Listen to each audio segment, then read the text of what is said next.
It's called the Combating Public Disorder Bill, but I always say it is like the legislative equivalent of putting a knee on our necks.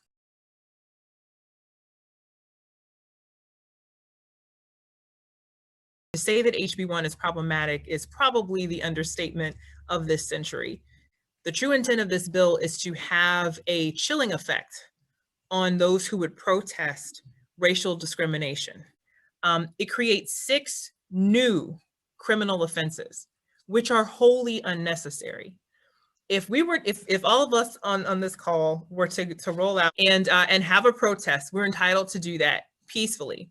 But if we pop off and start tearing down things and tearing up things, it's not like we just walk away from that with immunity right now, right? Like, you're not allowed to riot right now.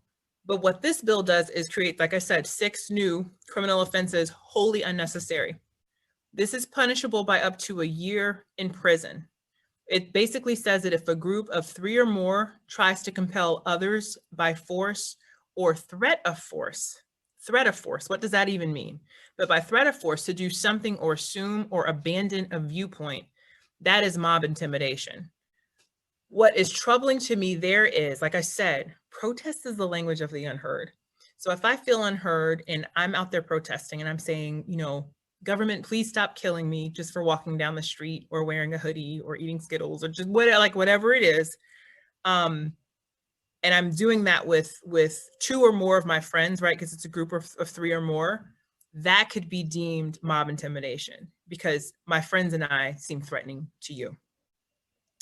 There are 2 infractions for memorials. One is for destroying a memorial and then damaging a memorial. If you destroy a memorial, that's punishable by up to 15 years in prison. So that's destroying or pulling down a memorial. We know that this is directed at protecting Confederate monuments. If you damage a memorial, that's punishable by up to 5 years in prison. Talking felonies, folks. There's a new crime for cyber intimidation, which, if I'm honest, this part actually isn't so bad because I don't think anybody should be taking someone's personal information and putting it up on a website, just to be a bully. I think that actually is maybe the one slightly redeeming part of this bill, but the rest of it is so bad, like you can't even save it. Aggravated riot, which is punishable by up to 5 years in prison. They say that a riot is something that includes at least 10 people or displays deadly weapons or endangers traffic by force or threat of force, or causes more than $5,000 in property damage, or causes great bodily harm to a non-participant. Right now, like I gave the example, if we were to go and we're protesting peacefully, but then something pops off and it turns violent, there are already laws on the books that would, say that our behavior is criminal and we're subject to penalty. Now they want to say an aggravated riot, which basically just enhances that penalty.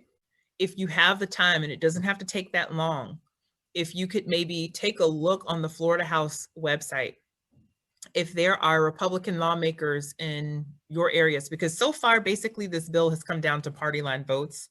But if there are Republican lawmakers in your area, think about picking up the phone and giving their office a call.